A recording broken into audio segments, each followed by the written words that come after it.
꽉 채워서 6년 정도 지났는데요.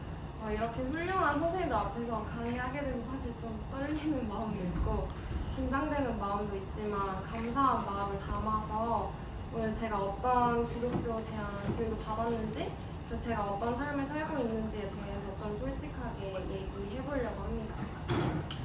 오늘 제 강의는 일단 이렇게 4가지 파트로 준비를 했는데 첫 번째로는 제가 왜 이 강의 주제를 대안적 삶으로 정했는지에 대해서 말씀드리고 두 번째로는 제가 기독교 대안학교에서 어떤 걸 배우고 자랐는지에 대해 말씀드린 다음에 현재 제가 지금 초등학교 선생님으로 4년차 일을 하고 있는데 어떻게 배운 것들을 삶에서 적용해내고 있는지에 대해서 말씀드리려고 합니다.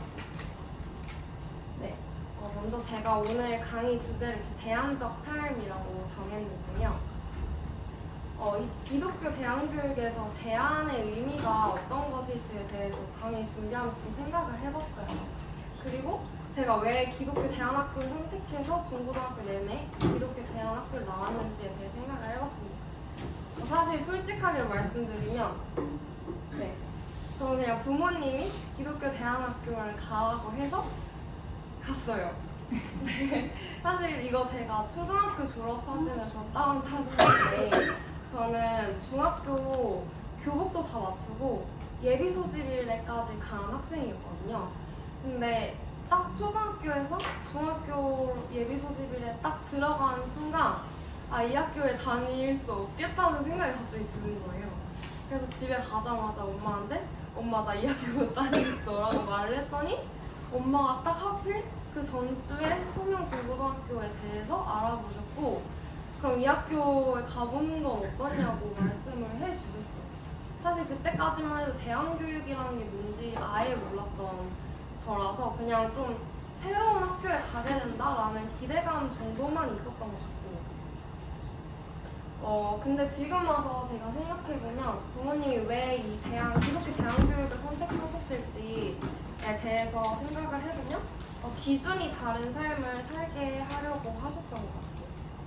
그래서 뭔가 제가 이 기준이 다른 것이 어떤 것인지에 대해서 생각을 해봤는데 옳고 틀림의 문제가 아니라 성공의 관점에서는 세상은 얼마나 잘 되고 있는지 그리고 눈에 보이는 성과가 있는지에 초점을 맞춘다면 대안적 삶에서는 뭔가 이것이 나와 공동체를 살리는지 그리고 이 결과가 하나님 앞에서 성공이라 말할 수 있는지에 조금 더 기준을 맞춘다고 생각을 했어요. 그 다음에 진로와 직업의 관점에서도 안정적이고 경쟁력이 있는지보다는 이 길이 나를 하나님 앞에 올바르게 서게 하는지 그리고 이 선택이 나를 어떤 사람으로 빚어가고 있는지에 대해서 조금 더 초점을 맞추고 있다고 생각했습니다. 그 다음에 교사로서의 관점에서 보면은 이 수업이 얼마나 효과적이고 성적을 잘 올릴 수 있는지 좋은 대학을 보낼 수 있는지 물론 이것도 중요하지만 저는 이 수업이 아이를 어떤 존재로 세우고 있고 그리고 이 배움이 삶으로 이어질 수 있는지 그리고 학생들이 이 수업을 통해서 자신을 성찰하고 재능을 잘 발견할 수 있는지 하나님이 주신 은사를 발견할 수 있는지에 좀 더 기준을 뒀다고 생각했어요. 네, 그래서 저는 이 대안적 삶이란 결국에는 다른 질문으로 살아가는 삶이라고 생각했거든요. 그래서 오늘 저는 이렇게 다른 질문으로 살아가는 삶을 제가 어떻게 살아가고 있는지를 좀 말씀드리고 싶었습니다. 그래서 이걸 말씀드리려면 사실 제가 중고등학교 때 어떤 교육을 받았고 어떤 시절을 보냈는지 말씀드리는 게 좋을 것 같아서 기독교 대안학교에서 배운 장면들에 대해서 조금 말씀드리려고 해요. 강의 준비하다 보니까 이 부분이 되게 길어지더라고요. 제가 배웠던 것들과 지금 제가 살면서 교육관에 녹아내고 있는 그런 여러 가지 생각들이 이 시절에 많이 만들어졌다고 생각이 들었어요. 그래서 제가 어떤 것들을 배웠는지에 대해서 차근차근 말씀드리도록 하겠습니다. 사실 중고등학교 시절 제일 기억에 남는 게 뭐냐라고 생각했을 때 전 첫 번째로 이 국토순례가 생각이 났는데요. 국토순례랑 지리산 종주를 다녀왔어요. 제가 중고등학교 때. 일단은 중학교 때 맨 처음에 학교를 갔는데 이 국토순례라는 걸 한다는 거예요. 사실 저는 이렇게 오래 태어나서 걸어본 적이 한 번도 없는데 중학교 1학년부터 중학교 3학년까지 모든 친구들이 이렇게 두레를 만들어서 예수님의 십자가의 고통의 길을 동참하라고 하니까 사실 좀 당황스러웠던 것 같아요, 맨 처음에는. 네.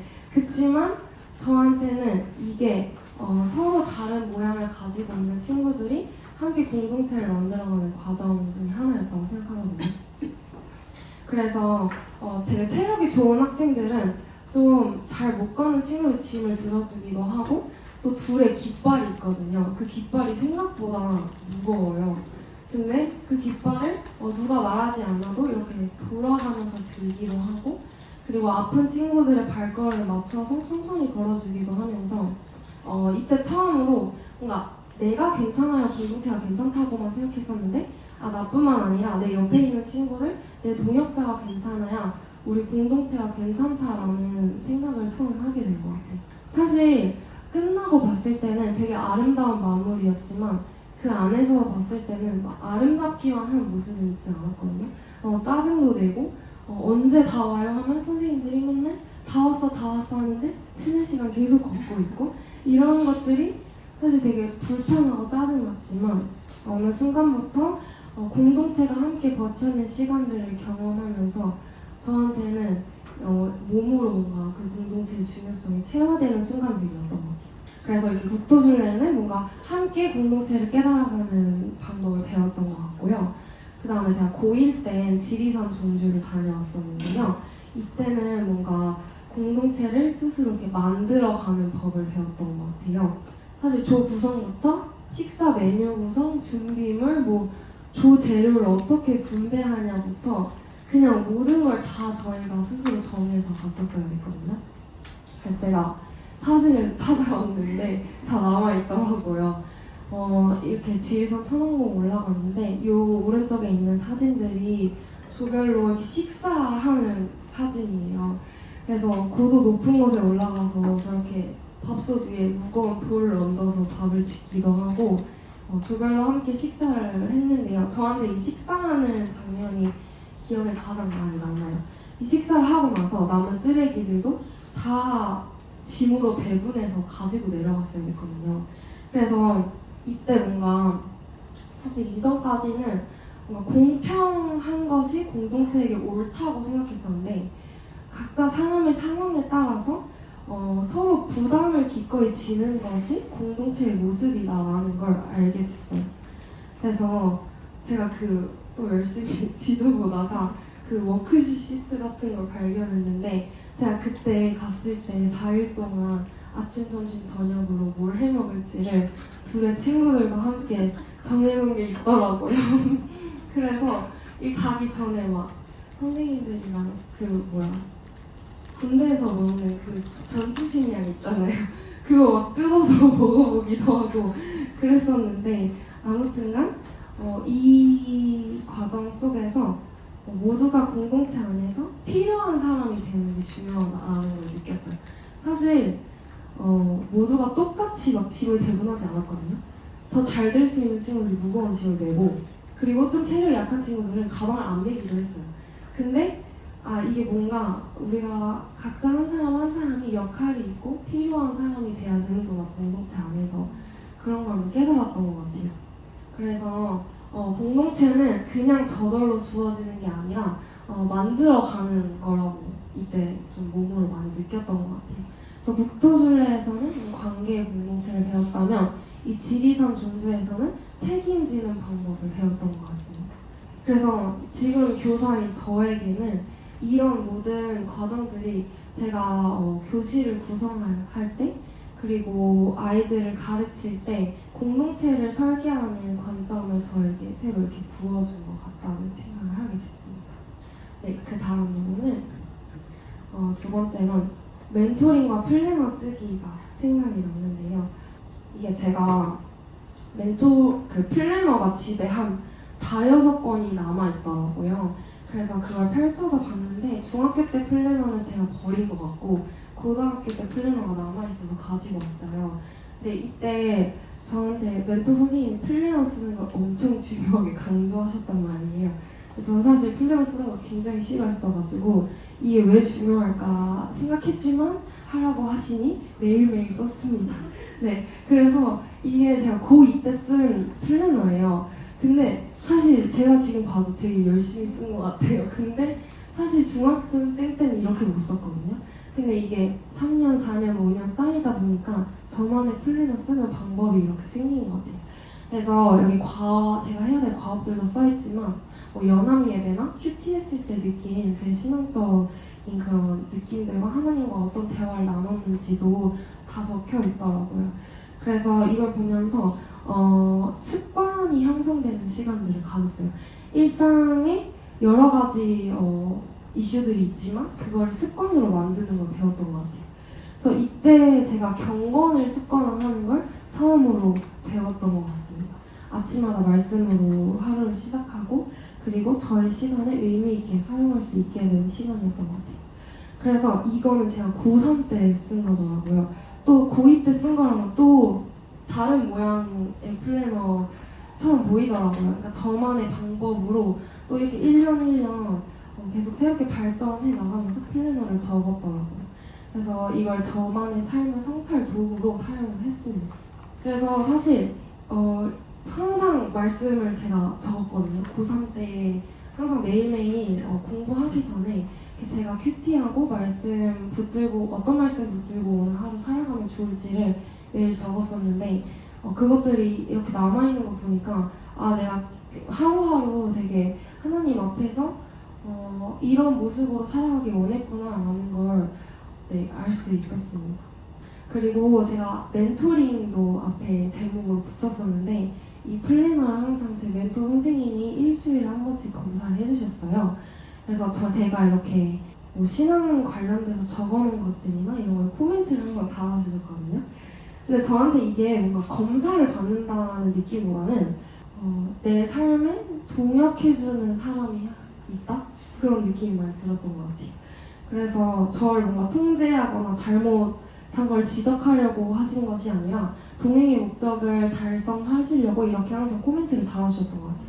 근데 제가 지금 선생님을 하다 보니까 이 코멘트 달아주는 게 정말 얼마나 어려운 것인지 너무 알겠더라고요. 근데 제가 그럼에도 불구하고 너무 가끔은 귀찮고 힘들지만 지금도 아이들이 뭐 일기를 쓰거나 과제를 했을 때 저렇게 한마디를 달아줄 수 있는 건 제가 이때 느꼈던 그 뭔가 선생님에서 코멘트 한마디가 저한테는 되게 이 외로운 길이 아니라는 걸 알려주는 그런 한마디들이었던 것 같아요. 그래서 그런 걸 계속 기억하면서 저도 귀찮지만 아이들이 일기 쓸 때 오늘 이랬구나, 선생님도 이런 거 같아서 좋아, 이런 멘트를 하나 더 쓸 수 있게 하는 힘이 됐던 것 같습니다. 그래서 저에게는 기도해주고 응원해주는 어른이 있다라는 그런 마음을 들게 해줬던 그런 것들인 것 같아요. 네, 그 다음 세 번째로는 7mm 활동이 기억에 남더라고요. 지금은 아마 수면학교에서 아마 이름이 바뀐 것 같은데 이때는 이제 하나님의 나라로 회복되어져야 할 7가지 영역이라고 해서 뭐 교육 목회계, 뭐 정치계 이렇게 해서 7가지 틀로 나눠가지고 진로와 소명 활동을 했어요.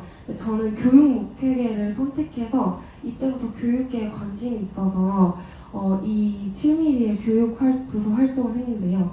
여기서 크게 기억에 남는 건 2가지가 있는데 첫 번째로 초등 역사 탐방을 했었고 두 번째로 교육부서 활동을 했었어요. 그래서 이 초등 역사 탐방은 뭐였냐면 초등학교 학생들, 6학년 학생들을 데리고 이렇게 교육에 관심 있는 친구들이 같이 백제 역사 문화권을 볼 수 있는 곳에 가서 역사 탐방을 하는 그런 시간들이었어요.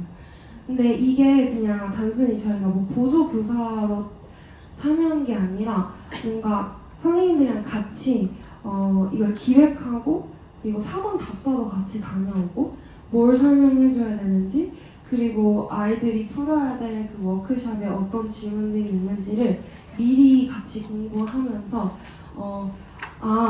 이게 진짜 가르친다는 것이 내가 상상한 것보다 그렇게 뭐랄까 환상적인 것은 아니구나 하는 그런 교육의 실체를 경험했던 것 같아요.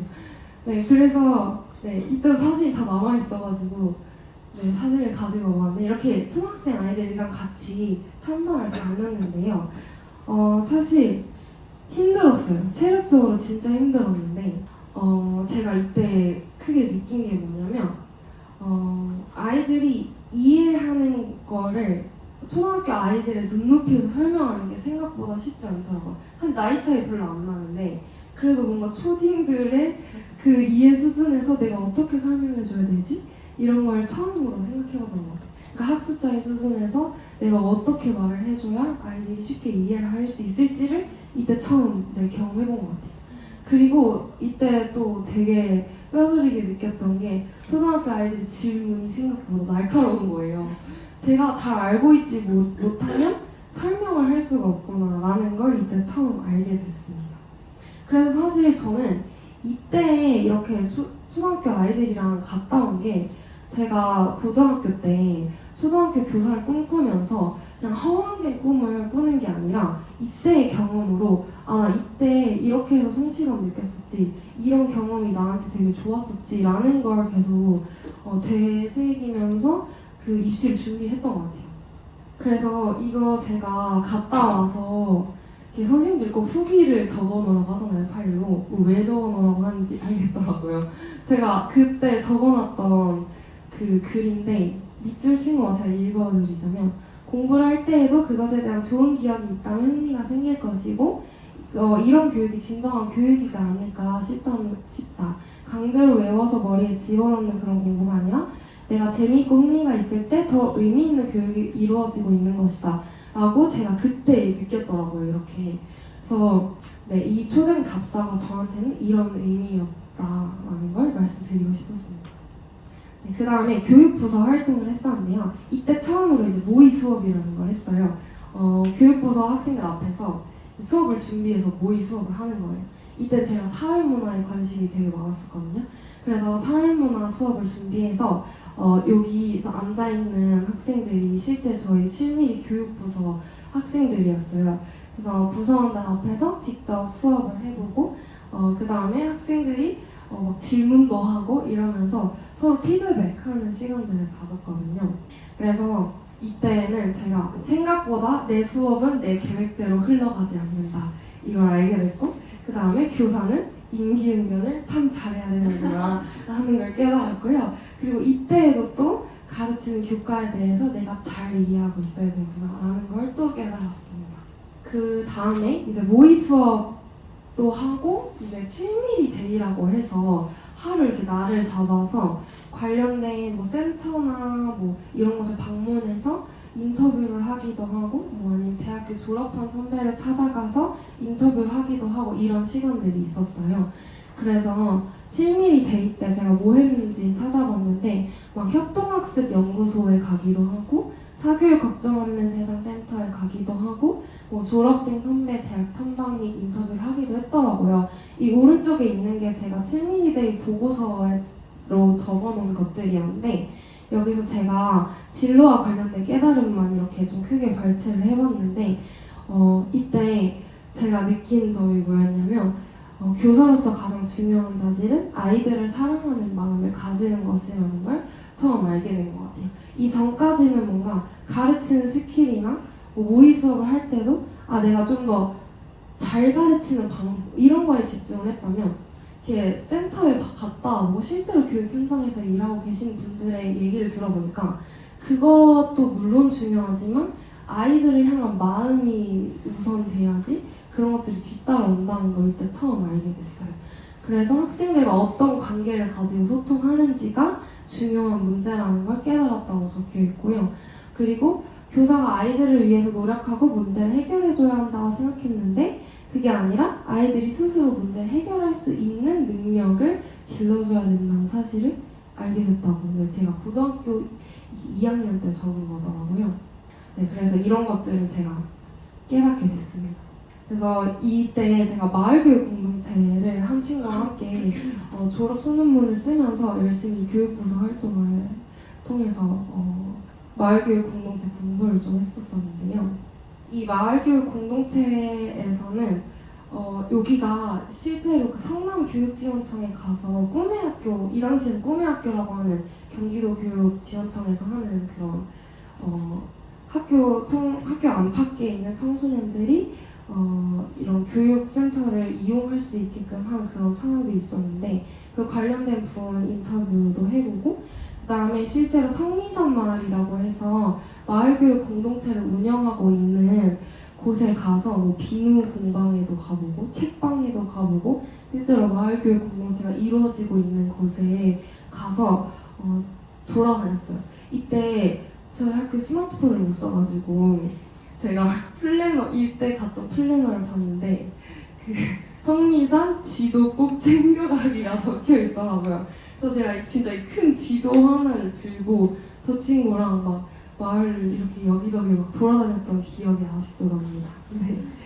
그래서 이거 제가 교육부 발표할 때 썼던 자료더라고요. 이게 7mm 하고 나면 이렇게 발표하는 시간을 갖는데 이때 부서 활동을 하며 고민하고 기도하며 발견한 사명에서는 내가 가르치려고 하는 교사가 아니라 가르침을 통해 배울 수 있는 교사가 되야겠다고 생각함.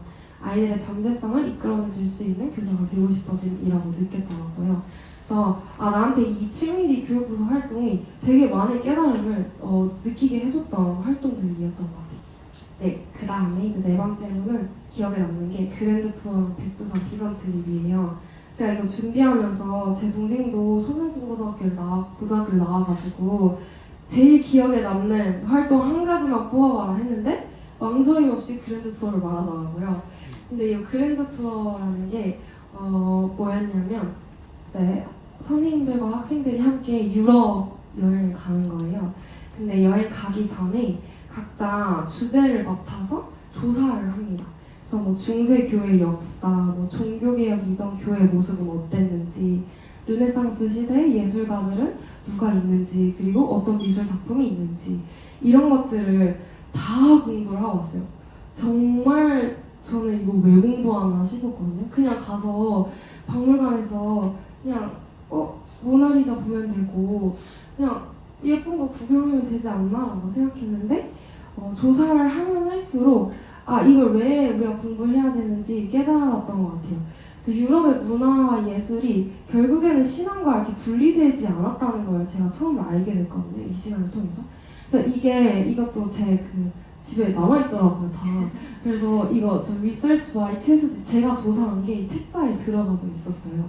그래서 사전 공부한 것들이 이 책자에 써 있었고 저 오른쪽에 보면은 제가 실제로 거기 가가지고 이 책자에 나와 있던 내용 외에 적고 싶은 것들도 책자 위에다 이렇게 적어놨더라고요. 그래서 실제로 이제 유럽 도시들이랑 박물관들을 다니면서 사전조사로 배웠던 거를 이렇게 눈으로 직접 보게 됐습니다. 그래서 그랜드 투어하면서 제일 좋았던 게 뭐냐면 뭔가 책이나 TV에서 보던 것들이 그냥 내가 알고 있는 지식에서 끝나는 게 아니라 직접 내가 그걸 눈으로 보고 경험하고 하다 보니 훨씬 더 생생하게 저희 이렇게 확 다가왔던 것 같아요. 그래서 이때 그러니까 뭔가 해외에 처음 딱 가보면 시야가 넓어진다고 하잖아요. 근데 저는 그게 어떤 의미로 다가왔냐면 제가 생각했을 때 우리나라에 살아가면서 내가 생각한 뭐 정답이나 기준들 있잖아요. 그런 게 결국엔 제가 살아온 환경 안에서 올바른 기준이었던 거예요. 근데 외국에 나가보니까 우리나라랑 너무 다른 문화, 우리나라랑 너무 다른 음식 이런 것들을 마주하면서 그냥 내가 살아온 환경에서 내가 생각했던 정답이 기준이었구나라는 걸 이때 처음 알게 됐어요. 그래서 이때부터는 뭔가 정답을 붙들기보다는 좀 더 다양한 방식으로 세상을 해석하고 바라보려고 노력하게 됐던 것 같아요. 그 다음에 이제 11학년 고2 때는 백두산 비전 트립을 갔었는데요.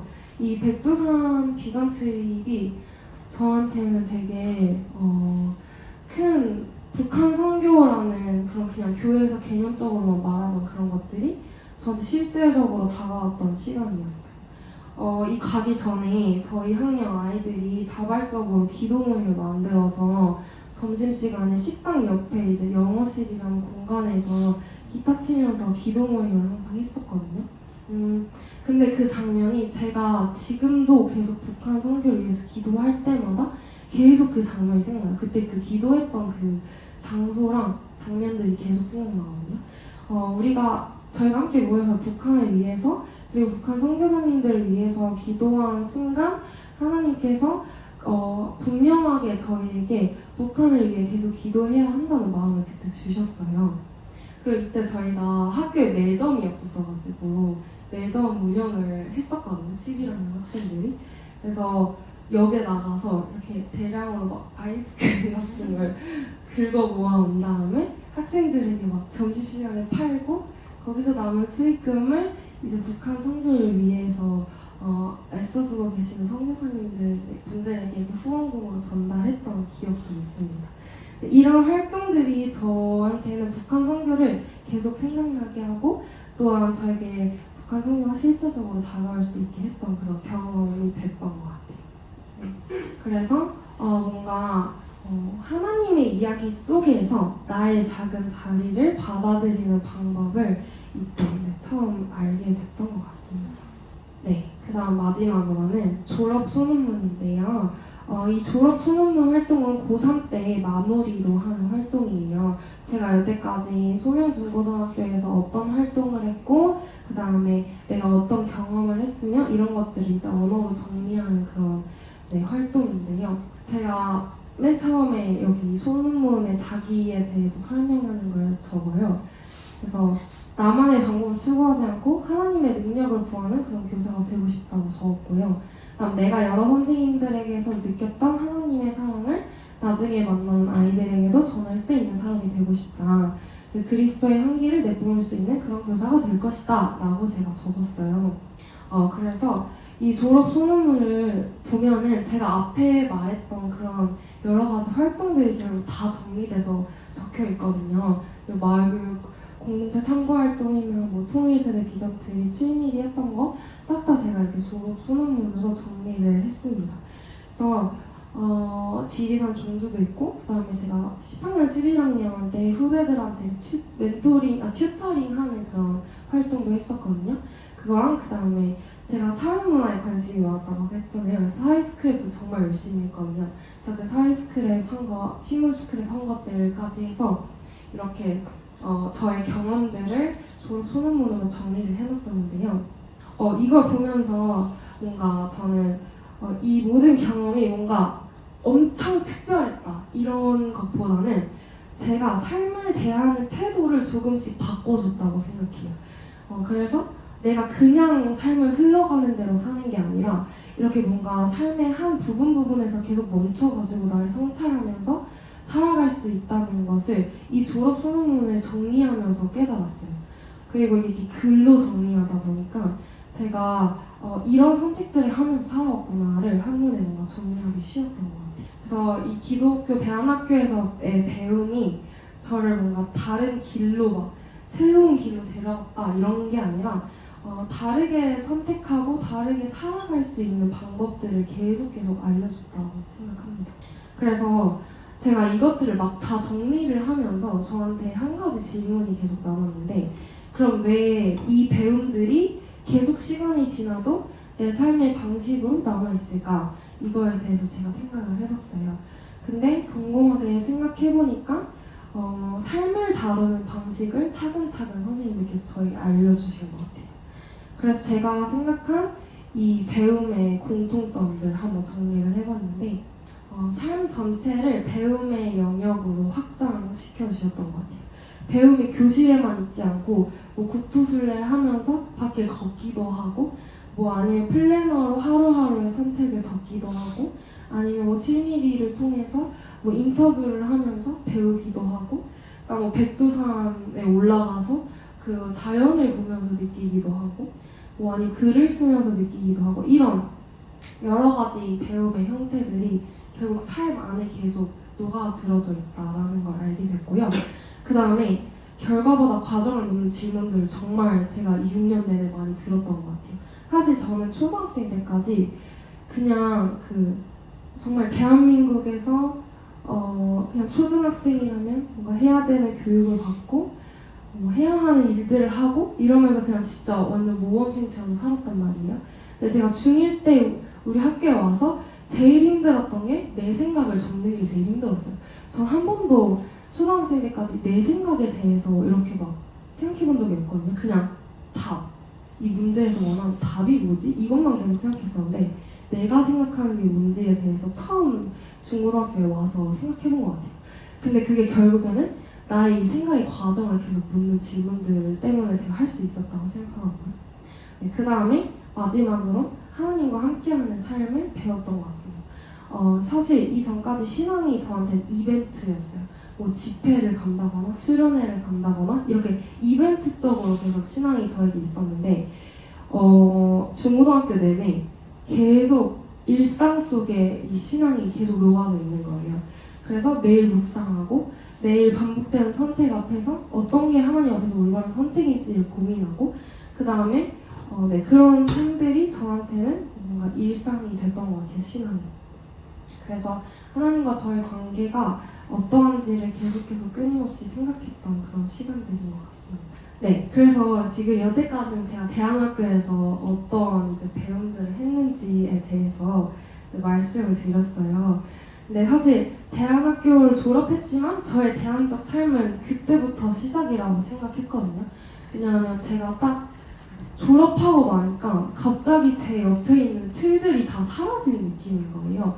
뭔가 저와 함께 신앙적 고민을 해줄 수 있는 선생님들도 사라지고 그리고 대학교라는 뭔가 그 선 없는 이런 아주 큰 세상 속에서 제가 어떻게 살아가야 할지에 대해서 처음에 좀 막막했던 것 같아요.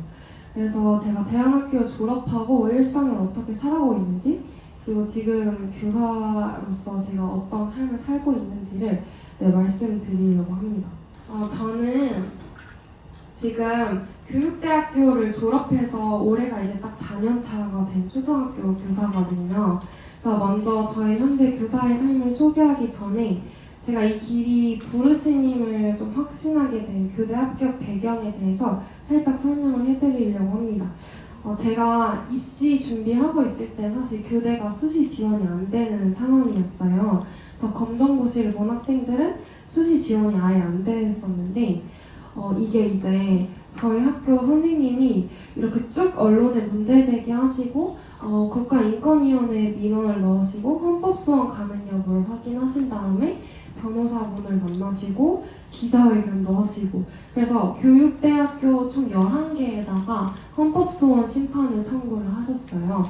그래서 이때 이제 교육대학 말고도 총 31개의 대학이 수시 모집에서 검정고시생들을 받지 않는다라는 걸 파악하게 되셔서 그때 헌법소원을 하셨고요. 실제로 2017년 12월 28일에 헌법재판관 9명의 전원일치 판결로 이게 위헌이라는 판결이 나게 됐습니다.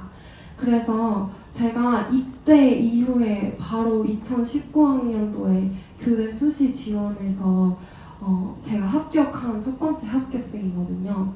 그래서 이렇게 실제로 헌법소원 심판 청구를 하시고 이렇게 실제로 현장에 나가서 목소리를 내주신 선생님 덕분에 제가 검정고시로 시험을 봐서 수시로 이렇게 합격을 하게 됐어요. 그래서 사실 진짜 하나님이 제 앞길을 이렇게 톡톡톡 열어주시는 그런 느낌이 많이 들었거든요, 이때 당시에.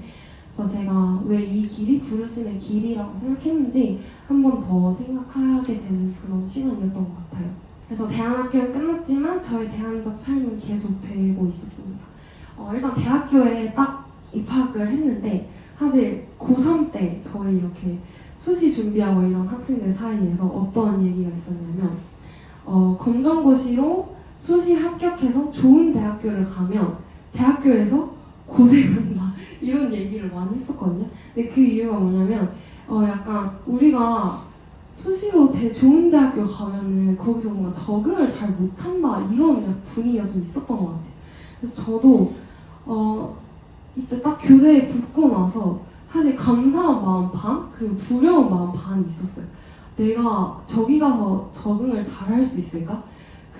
뭔가 저렇게 똑똑한 친구들 사이에서 내가 공부를 잘 할 수 있을까에 대한 의심이 진짜 많이 있었던 것 같아요. 근데 제가 대학교에 가서 교내 특성인지 모르겠지만 수업 실현도 하고 계속 글쓰기 과제하고 조별 활동하고 교구제작 만들고 계속 이랬단 말이에요. 근데 저한테 사실 6년 내내 지겹다면 지겨울인 만큼 이것들을 계속 해왔단 말이에요. 그래서 오히려 입시해온 학생들보다 저한테 이 대학교 생활이 너무 잘 맞는 거예요.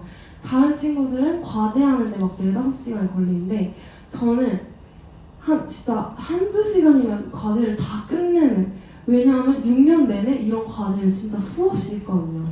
막 수업 만들고 막 글쓰기 하고, 애들 글쓰기 하려면 막 카페 가서 계속 머리 붙잡고 뭐 써야 될지 모르겠어 하는데 저는 막 국어 맨날 책 보면서 막 글 쓰던 그게 그냥 막 기계처럼 막 술술 나오는 거예요. 글이. 그래가지고 제가 이 오른쪽은 제 성적인데 제가 그래서 4학년 2학기 때는 4.5 그냥 4.5를 다 왔고 졸업 성적도 4.17이었나? 아무튼 굉장히 높은 성적을 받고 제가 교대를 졸업을 했어요. 이거 왼쪽은 제가 실습 나간 사진인데 이거 실습 준비할 때도 친구들은 다 막 밤새 가면서 수업 준비하고 막 이랬거든요.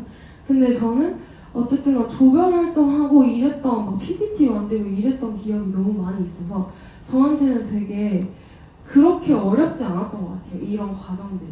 그래서 대학생활 하면서 중고등학교 선생님들한테 정말 감사했습니다. 네, 사실 그때는 진짜 너무 힘들고 너무 귀찮고 너무 싫었거든요. 근데 그 기억과 경험들이 저한테 큰 도움이 됐다라는 걸 꼭 말씀드리고 싶어요. 네, 그래서 대학 생활을 제가 4년을 이렇게 잘 보냈습니다. 그리고 사실 저는 이제 임용고시 준비를 해야 됐어서 4학년 때 임용고시 준비를 했었는데 사실 그때가 좀 힘들었던 것 같아요. 제가 다시 공부를 이제 마음 잡고 시작했었어야 됐던 때였어가지고 되게 힘들었었는데 그때도 뭔가 제가 고3 때 계속 플래너 쓰고 하나님 앞에서 씨름했던 그 기억을 가지고 제가 4학년 1년 내내 진짜 열심히 살았거든요. 그래서 저 1년 만에 바로 임용도 붙고 바로 3월에 발령이 났어요. 그래서 그렇게 대학교 졸업을 하고 나서 바로 이제 현직 교사의 길로 걷게 됩니다. 그래서 제가 지금 이제 학교에서 어떤 수업들 하고 있는지 조금 보여드리려고 하는데요. 교직에서 그래서 저는 수업을 바라볼 때 제가 아무래도 활동 많이 하고 경험을 많이 하면서 배웠기 때문에 이게 계속 저한테 중요하다고 느껴지는 것 같아요. 그래서 저는 무조건 학기 초에 아이들과 함께 만들어가는 교실을 만들려고 노력합니다.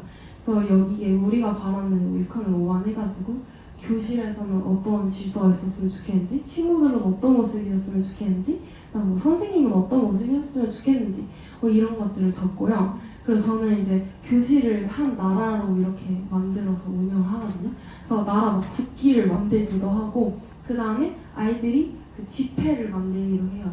그래서 지폐 디자인도 하고 그다음 저 오른쪽은 아이들이 이제 각자 나라에서 이렇게 역할이 있잖아요. 저는 일주일마다 아이들 일을 하면 주급을 나눠주거든요. 그 지역 우리 반 화폐로. 그러면은 그 직업의 이름을 막 정하기도 하고 이렇게 아이들이 직접 뭔가 교실의 이름과 분위기를 만들어가는 그런 수업들을 하고 있습니다. 그 다음에 저한테 중고등학교 내내 제가 아마 계속 아까부터 말했던 것 같은데 이 공동체성을 형성하는 게 저한테 되게 중요한 가치로 여겨지거든요. 제가 사실 계속 초등학교 아이들이랑 상담하면서 느끼는 건데 요즘 아이들이 이 공동체성에 대한 중요성을 전혀 인지하지 못하고 그냥 나만 괜찮으면 그냥 다 상관없다라는 마인드로 계속 살고 있거든요. 그래서 내가 불편하면 그냥 싫은 거예요. 그래서 이 옆에 아이에게 내가 뭐 요구해야 되는 걸 좋게 말하는 방법도 잘 몰라요. 왜냐하면 나만 그냥 좋으면 되기 때문이에요. 그래서 뭔가 저는 계속 이 공동체성 형성하는 걸 계속 강조하거든요, 아이들한테. 그래서 막 이게 뭐냐면 학기 초에 아이들이 막 교과서 받는단 말이에요. 그럼 제가 A4 용지 한 장이랑 가위풀을 나눠주고 이걸로 너네가 교과서 제일 높게 쌓을 수 있는 그 밑에 지지대를 만들어라 막 이렇게 해요. 그러면 첫날 애들이 진짜 막 엄청 착한 척하고 앉아있다가 갑자기 막 저와 눈 돌아가지고 막 이거 해야 돼 하면서 막 저를 만들거든요. 그래서 그냥 이런 사소한 활동에서 저는 공동체성을 계속 이렇게 강조하는 것 같아요, 아이들한테. 그래서 애들이 제일 싫어하는 거 협동화 그리기거든요. 그래서 협동화 그리는 거 꼭 저거 그릴 때 막 예를 들어 저기 부엉이도 지금 살짝 여기 오른쪽 색깔 다르잖아요. 꼭 저렇게 다르게 칠하는 애들이 있어요. 그러면 친구들의 비난이 막 엄청 날아온단 말이죠. 근데 그런 뭔가 불편한 과정들을 통해서 전 아이들이 공동체를 경험한다고 생각해서 아이들이 조금은 불편하고 어렵지만 이런 과정을 통해 공동체성을 만들어야 된다라고 계속 생각하는 것 같아요. 제가 그렇게 배웠기 때문이라고 생각하거든요. 그 다음에 스스로 만들어가는 수업을 하려고 노력합니다. 제가 학교 다닐 때도 뭔가 수업 구성이 항상 저희의 의견을 많이 반영해서 7mm도 그렇고 뭐 교육 부서 활동도 그렇고 다 저희의 의견을 담아서 뭔가 이렇게 길이 만들어졌던 수업들이 많이 있었거든요. 그래서 이 왼쪽은 뭐냐면 아이들이 막 국어 시간에 예를 들어 뭐 지문을 읽고 질문을 포스트잇에 적어서 그걸 이제 보드게임을 직접 만드는 거예요. 그래서 아이들이 직접 만든 게임을 통해서 오늘 배웠던 것들을 이렇게 복습하기도 하고, 그다음 저 가운데는 이제 아이들이 부스를 직접 만들어서 뭐 과학 시간에 예를 들어 뭐 이렇게 탁구공 튀기기 해서 뭐 점수 얻는 거, 이런 사소한 놀이 같은 것들을 통해서 아이들이 부서 활동을 하기도 하고, 좀 오른쪽은 뭐냐면 제가 진로 수업을 했었는데 그 진로 수업에서 아이들이 이제 자기 막 적성 검사를 하고 자기가 관심 있는 직업에 대해 선택을 했어요. 근데 그거를 홍보하고 싶다는 거예요, 아이들이. 그래가지고 그러면 지금 이렇게 태블릿 다 적고 홍보 포스터를 만들어보자 해가지고 그날 바로 아이들이 자기가 직접 내가 관심 있는 직업에 대해서 홍보 포스터를 만든 거예요. 근데 미술쌤 한번 해볼래? 이게 이제 미술 선생님에 관심 있는 학생이 자기 이제 미술 선생님에 대해 뭔가 홍보하는 포스터를 만든 거거든요. 그래서 이렇게 조금 틀에 얽매이지 않고 아이들이 직접 만들어가는 수업을 하려고 노력하고 있습니다. 네. 그 다음에 이거 아까 그 주급 말씀드렸던 건데 책임을 배우는 교실이라 해서 저 막 이렇게 통장을 만들어 놓고 아이들 1인 1역 역할을 만들어서 하고 있어요. 근데 사실 아이들이 초등학교 때부터 용돈을 받아서 막 쓰거든요. 근데 아이들이 되게 누리는 건 좋아하는데 책임지는 걸 원하지 않거든요. 그래서 이 자기가 책임을 져야지만 내가 원하는 걸 할 수 있다라는 걸 이걸 통해서 뭔가 계속 인지시켜주려고 해요. 제가 막 지리산 종주하고 막 국토순례 하면서 책임지는 공동체를 배웠다고 말씀드렸잖아요.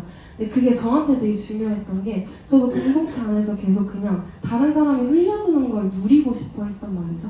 근데 그게 아니라 나도 뭔가 책임지는 것이 있어야 이 공동체가 하나 더 잘 돌아갈 수 있다는 걸 아이들에게도 좀 알려주고 싶었던 것 같아요. 그래서 이렇게 책임을 배우는 교실도 운영하고 있습니다.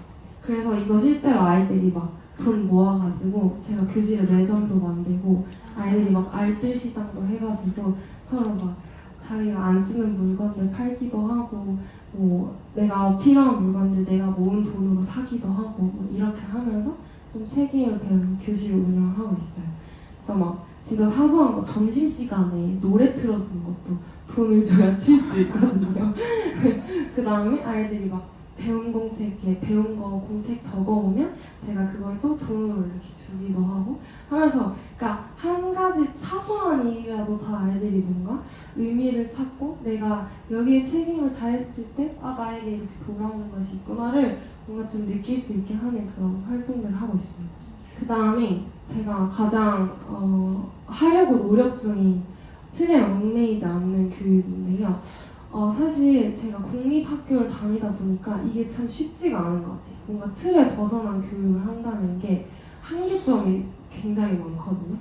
근데 그 안에서 어쨌든간 아이들에게 좀 더 정답이라는 게 있지 않다라는 걸 알려주고 싶었어요.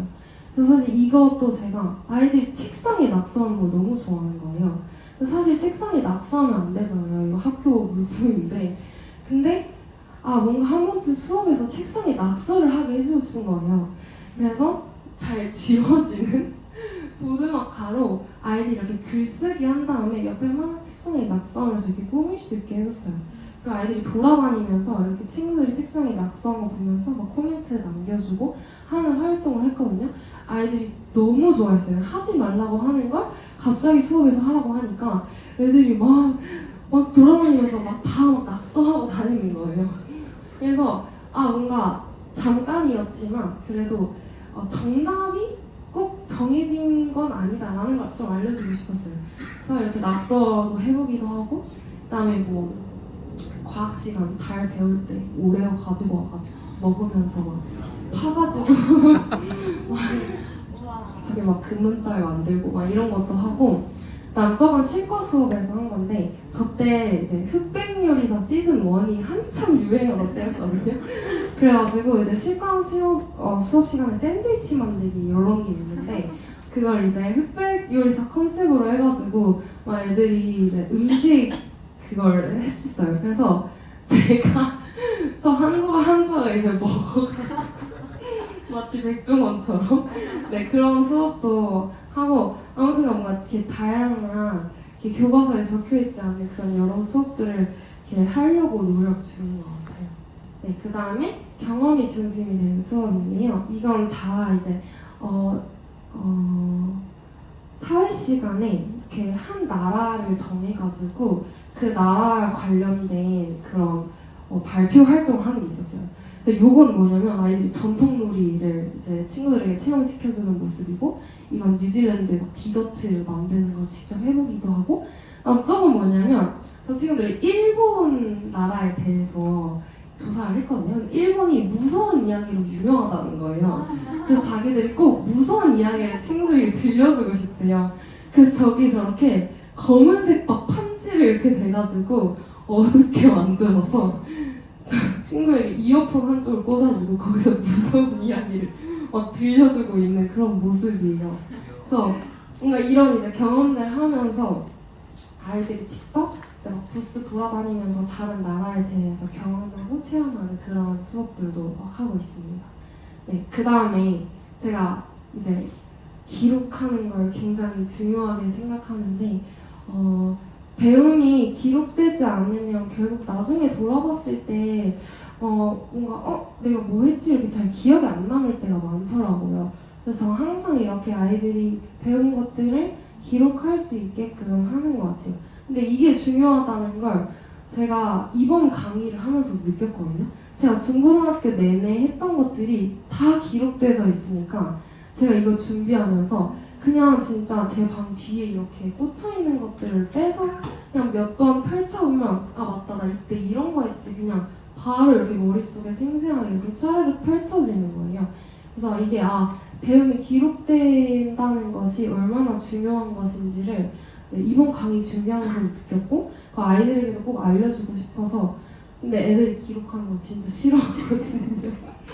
그치만 강제적으로 계속 기록하는 걸 시키고 있어요. 그리고 요즘 애들은 워낙 태블릿 사용이나 스마트폰 사용에 좀 익숙하다 보니까 저렇게 노트 필기만 해도 굉장히 힘들어하거든요. 근데 그치만 이렇게 기록하는 것이 중요하기 때문에 저 방법을 계속 고수하고 있습니다. 그래서 제가 이제 뭔가 교육 활동에서는 이렇게 하고 있고, 사실 제가 학교에서는 이런 모습을 하고 있지만 아이들에게 직접 뭔가 기독교적인 이렇게 신앙에 대해 나누거나 이럴 수 없거든요. 그래서 내가 받은 것들을 어떻게 돌릴 수 있을까 이렇게 계속 생각을 하다가 제가 이제 교회에서 항상 그래서 청소년부 교사도 지금 계속 하고 있고, 그다음에 이렇게 국내 선교에서 이주민 아이들과 함께 선교하는 활동도 계속 하고 있고, 지금은 이제 교회 청소년부에서 이제 찬양 감사도 하고 있거든요. 그래서 뭔가 제가 계속 이렇게 하는 이유가 뭔가 하나님께로부터 받은 그런 사랑을 제가 흘려보낼 수 있어야 한다고 생각했어요. 사실 중간에 좀 힘이 들었거든요, 이렇게 하는 것이. 근데 제가 위로부터 받는 공급이 계속 있으면 그게 힘들지 않고 계속 흘러내려갈 수 있다고 생각해서 계속 이런 제가 뭔가 받았던 것들을 계속 흘려보내려고 노력하고 있습니다. 그래서 제가 이거는 그냥 뭔가 좀 힐링이 되고자 저희 반 아이들이랑 같이 노래 부르는 거 진짜 짧게 가지고 와봤는데 이게 제가 음악 시간에 초등학교 애들이 노래 부르는 거 되게 싫어하거든요. 그래서 뮤직비디오 만들기 활동 같은 걸 해요. 근데 그거 하기 전에 제가 같이 아이들이랑 노래 부르는 건데 네, 이거 좀 이따 마지막 마무리할 때 보여드릴게요. 그래서 제가 이걸 준비하면서 어떤 생각이 들었냐면 사실 학생일 때는 제가 기독교 대안학교를 선택한 게 후회가 되기도 했어요. 그러니까 내가 왜 그냥 평범한 길을 고르지 않고 이렇게 굳이 입시도 어렵고 뭔가 답도 잘 안 보이는 것 같고 왜 자꾸 결과보다는 계속 과정에 집중해야 되고 그 다음에 왜 자꾸 선생님들은 내 삶에 대해서 계속 진지하게 성찰하게 하시는지 좀 답답하기도 하고 때는 되게 느린 교육처럼 느껴졌단 말이에요. 근데 제가 학교를 떠나고 이렇게 사회에 나가서 살다 보니까 이런 교육들이 저를 뭔가 어디에 있든지 하나님 안에서 무너지지 않게 이렇게 만들어줬다고 생각했어요. 그래서 혼자 결정해야 될 때, 흔들릴 것 같을 때, 기준을 잃을 것 같을 때, 그때 제 안에 이렇게 하나님 안에서 다뤄져가는 삶의 태도와 질문들이 남아 있었던 것 같아요. 그래서 제가 지금은 사실 공립학교 교사로 살아가고 있지만 제 삶의 뿌리는 기독교 대안 교육 안에 있거든요. 그래서 선생님들이 뭔가 이렇게 포기하지 않고 저희를 기도와 헌신으로 세워갔던 그런 시간들이 있었기 때문에 오늘의 제가 이렇게 계속 대안적 삶을 선택하면서 살아갈 수 있는 것 같아요. 그래서 뭔가 저는 기독교 교육을 하냐 못하냐 보다는 오히려 제가 아이들 앞에 섰을 때 하나님을 신뢰하면서 그 아이들을 대하고 있는지 한 아이를 인내하고 기다려주는 거 그리고 그 아이와 대화하기 전에 꼭 하나님과 기도하고 대화하는 거 이런 선택들이 제 교실을 조금씩 다르게 만들고 있다고 생각해요. 그래서 뭔가 선생님들의 교육의 열매로 제가 뭔가 이 자리에 이렇게 서서 오늘 이 강의지만 사실 전 간증이라고 생각하거든요. 그래서 사실 아직도 계속 힘들어요. 선생님으로 이렇게 초등학교 선생님으로 살아가는 게 아이들과 막 상담하면서 진짜 한없이 무너질 때도 있고 하나님 앞에서 내가 계속 이 길을 선택해야 되는 게 맞나 이렇게 의문이 들 때도 진짜 많거든요. 그렇지만 계속해서 하나님을 의지하면서 하루하루 살아가는 교사로 서려고 하거든요. 그래서 이 자리에 계신 선생님들과 제가 같은 방향을 보고 있다는 것만으로 저한테 되게 위로가 많이 되는 것 같아요. 그래서 저의 뭔가 작은 한 학생의 이야기였지만 선생님께서 계속 길러내신 그 학생들이 저처럼 그냥 열심히 하나님 앞에서 하루하루 살아가고 있거든요. 같이 졸업한 학생들 보면은 그때 당시에는 몰랐지만 지금 와서 하나님 앞에서 계속 이런 선택들을 하면서 살아가는 아이들의 모습을 보면서 아 내가 이 학교 나오기 참 잘했다 이런 생각들을 요즘 더 하고 있는 것 같아요. 그래서 네, 이 시간을 빌어서 제가 모든 졸업생들을 대표해서 감사의 말씀을 드리고 싶고요. 제가 영상을 트는데 한 2분 정도 걸릴 것 같아서 조금만 기다려주시면 제가 금방 틀어볼게요.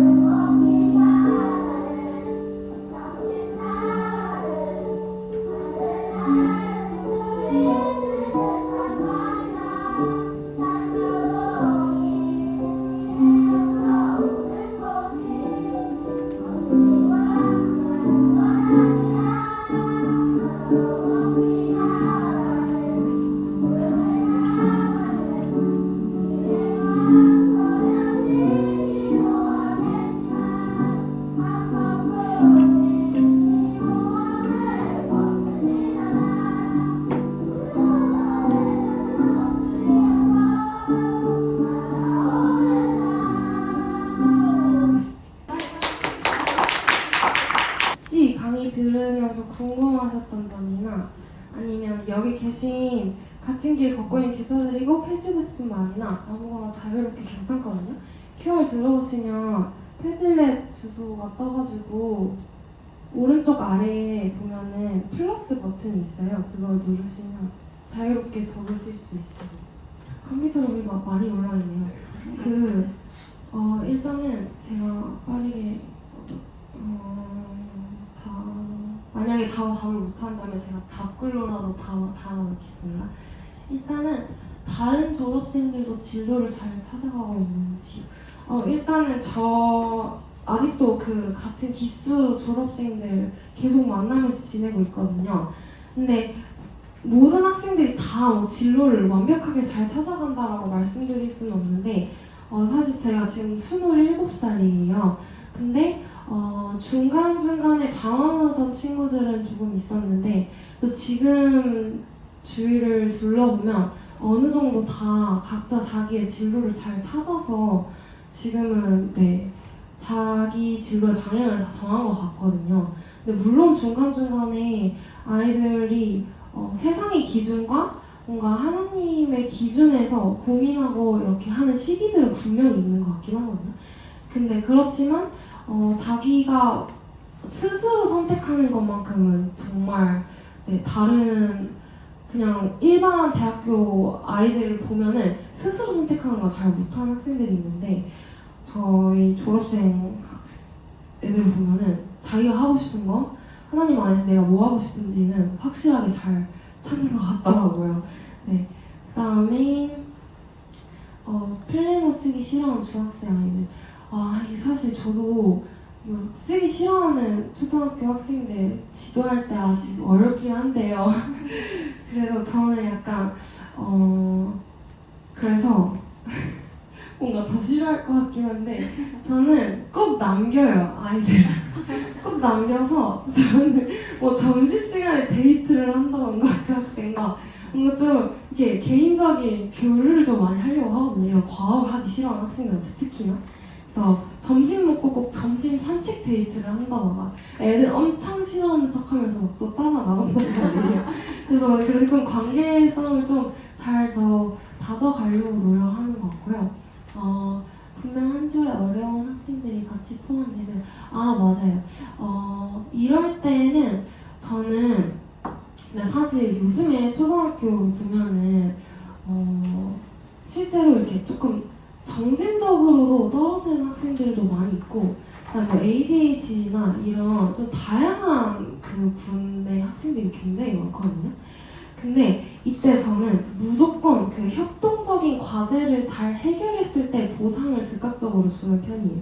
그러면 아이들이 그 처지지 않고 바로 그냥 다시 저 보상을 얻기 위한 동기부여가 된다고 해야 되나요? 그래서 좀 뒤처지는 학생들도 잘하는 학생들이 이렇게 좀 끌고 가주는 게 있는 것 같아요, 확실히. 보상은 뭘로 주세요? 보상이요? 저요? 저는 저 경제 교실 활용하는 걸로 해서 아이들한테 이렇게 사실 제가 두 가지를 활용하거든요. 화폐를 주고 그 다음에 가치 보석이라고 해서 사실 돈만으로 보상을 하면은 아이들이 뭔가 좀 물질적으로 모든 걸 대하게 된다고 생각을 했어요. 그래서 이렇게 가치 쿠폰 같은 걸 만들어서 제가 이달의 가치는 나눔이다 했을 때 나눔을 잘한 학생들한테 그 스티커를 이렇게 도장으로 찍어주거든요.